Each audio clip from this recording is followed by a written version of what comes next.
안녕하세요, 여러분. 피부과 전문의 백한결입니다.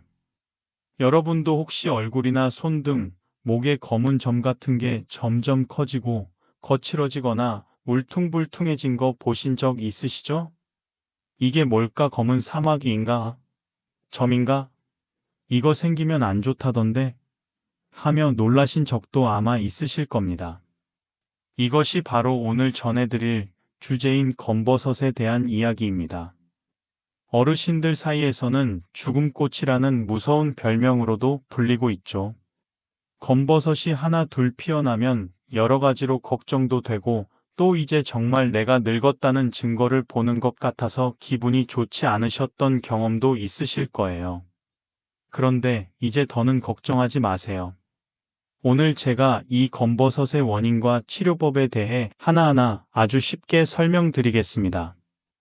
아마 이 영상 끝까지 들으시면 걱정은 사라지고 관리법은 머리에 쏙쏙 들어올 겁니다. 그러니 영상 끝까지 꼭 함께 해주세요. 자, 그럼 이 검버섯이 어떤 피부 질환인지, 정말 얼마나 심각한 건지 정확히 아는 게 중요하겠죠? 사실 검버섯이라는 것의 정확한 병 이름은 지룩학화증입니다. 한자로는 기름기지, 흐를 유, 각질 각, 구툴화. 그러니까 기름기가 흐르는 부위에 각질이 굳어서 생기는 병이란 뜻입니다. 이 검버섯은 마치 피부의 사마귀처럼 보이지만 사실 바이러스랑은 상관없는데요. 피부 표면에 생기는 아주 흔한 피부 종양입니다. 주로 많이 생기는 부위는 이마나 관자놀이, 뺨, 눈 밑, 목, 겨드랑이 주변, 등이나 가슴, 손등 같은 데도 잘 생기죠. 주로 가슴 위쪽 얼굴 주변으로 많이 생기는 경향이 있습니다. 이 검버섯이 처음에는 작고 옅은 갈색 반점처럼 시작을 하는데요. 그러다 점점 진해지고 튀어나오기도 하고 점차 거칠고 딱딱해집니다. 마치 표면이 왁스를 바른 것처럼 반들거리는 경우도 있는데요. 때처럼 떼어지기도 하지만 억지로 떼면 피가 나거나 흉이 지니까 조심하시는 게 좋습니다. 사람마다 생기는 속도, 크기, 개수도 다 다르죠. 어떤 분은 한두 개, 어떤 분은 수십 개까지 생기기도 합니다. 그럼 이 검버섯은 대체 왜 생기는 걸까요? 검버섯은 그냥 아무 이유 없이 생기는 게 아닙니다. 몇 가지 이유가 있는데 쉽게 설명해 드리겠습니다. 첫째, 사실 가장 큰 이유는 바로 나이 때문입니다. 이게 제일 큰 원인이에요. 우리 피부는 나이가 들수록 세포가 늙고 재생이 느려지고 각질이 쌓이기 쉬워요. 그래서 40대 이후부터 생기기 시작해서 60대가 넘으면 거의 대부분 생긴다고 봅니다. 이건 마치 머리에 흰머리가 나는 것처럼 자연스러운 노화의 과정이에요. 그렇다고 놔두기만 하면 점점 늘어날 수 있으니 초기에 관리가 필요합니다. 이건 뒤에 나올 관리법에서 다시 알려드리겠습니다. 둘째는 유전적인 영향이 있습니다. 혹시 여러분의 어머니나 아버지께 검버섯이 많으셨다면 본인도 생길 확률이 높습니다. 피부 타입이나 각질 형성 방식이 비슷하니까요. 셋째, 햇빛과 자외선의 영향을 받아 생기는 경우도 있는데요. 햇볕 많이 쬐는 분들, 특히 농사일 하셨던 분들, 밖에서 일하셨던 분들, 검버섯이 얼굴, 목, 팔 등에 많이 생기죠? 그게 자외선 때문이에요. 햇빛은 피부 세포를 변형시키고 노화시키는 주범입니다. 넷째는 피부 자극에 의해서입니다. 자주 긁는 부위가 있거나 옷이나 액세서리에 자주 쓸리는 부위는 피부가 자극을 받아 염증이 생길 수 있는데 그게 검버섯으로 발전하기도 합니다. 예를 들어 목걸이 닿는 자리, 허리띠 라인, 브래지어 끈 있는 곳 등이 대표적입니다. 자, 그럼 이 검버섯은 정말 위험한 병일까요?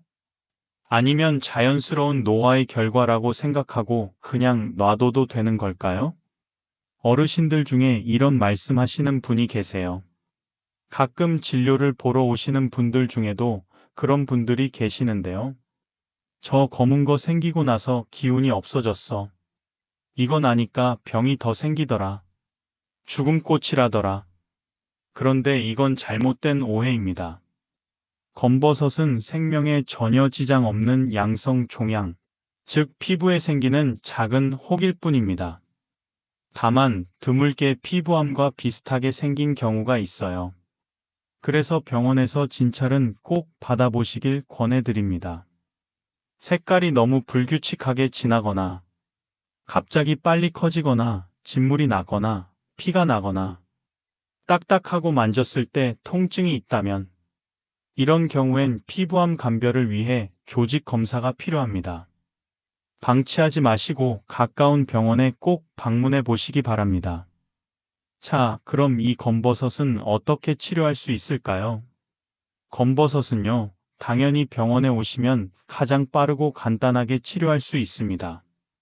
가장 흔히 쓰는 방법인 CO2 레이저로 검버섯만 쏙 찢어서 없애는 방식이 있는데요.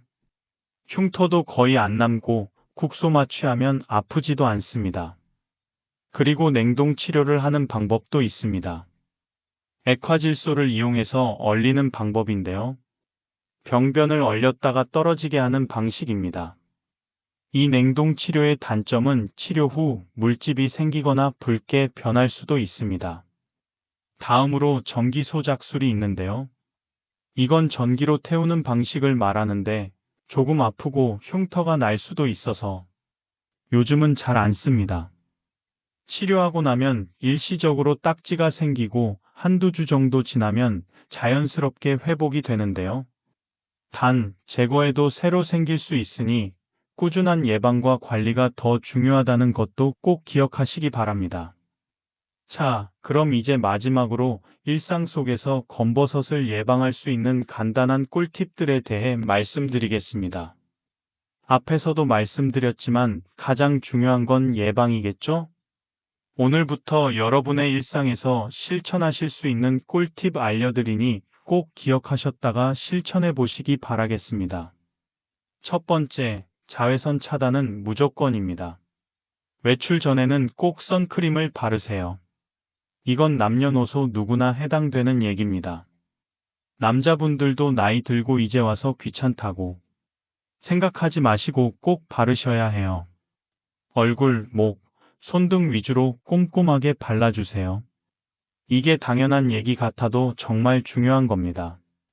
선크림을 바르셨더라도 모자, 양산, 긴 옷 등으로 자외선을 이중 차단하는 것도 더욱 도움이 됩니다. 그리고 두 번째는 보습입니다. 보습은 마치 피부의 방패 같은 역할을 합니다. 피부가 건조하면 그 자리에 각질도 잘 생기고 거칠어질수록 점점 더 많이 자극을 받습니다. 특히 샤워 후 3분 안에 얼굴은 물론 목과 손까지 보습제 발라주는 습관을 들여보세요. 피부에 힘이 생기고 부드러워지는 것은 우리의 기분도 좋게 해주니까 꼭 잊지 마시기 바랍니다. 그리고 다음으로는 하지 말아야 할 것 중에 긁지 않도록 하는 것입니다. 피부가 건조하면 가려울 때가 있는데 이때 가려우면 손톱으로 긁지 말고 차가운 수건으로 톡톡 두드리거나 보습제를 발라주세요. 긁으면 피부에 염증도 생길 수 있고 그 자리에 검버섯도 더 잘 생길 수 있습니다. 또 몸에 쓸리는 것들도 가능하면 줄이시는 것도 좋습니다. 허리띠나 속옷 고무줄, 목걸이 등의 액세서리들이 해당되겠죠? 너무 조이는 옷은 편한 것으로 바꿔 입으시고 피부에 자극을 주는 건 줄이는 게 좋습니다. 마지막으로 건강한 식습관도 피부가 좋아하는 방법입니다. 토마토, 당근, 브로콜리, 미역, 견과류와 같은 항산화 성분이 풍부한 식품을 풍성하게 섭취해 주시는 것이 좋습니다. 또 물을 자주 마시는 것도 잊지 마세요.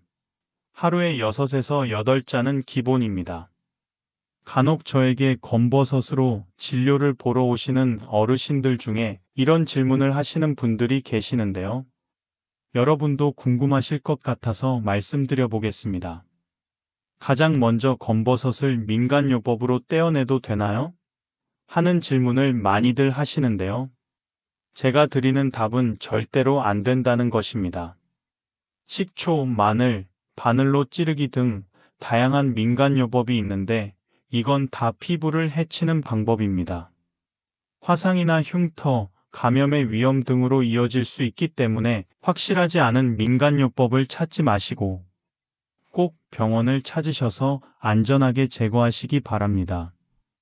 그래야 나중에 후회하고 더 고생하는 번거로움을 덜 수 있습니다. 또 자주 묻는 질문이 한 번 제거하면 안 생기나요? 라고 하는 것인데요. 아니요. 그렇지 않습니다. 검버섯을 제거한 부위는 다시 안 생기지만 다른 부위에는 계속해서 생길 수 있어요. 그래서 꾸준히 관리하는 것이 중요한 겁니다.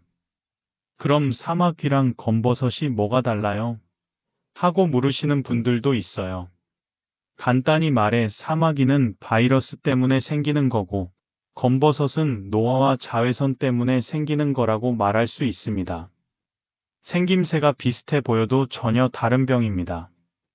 자, 여기까지 많은 어르신들이 고민하시고 걱정하시는 검버섯에 대해서 알아봤는데요.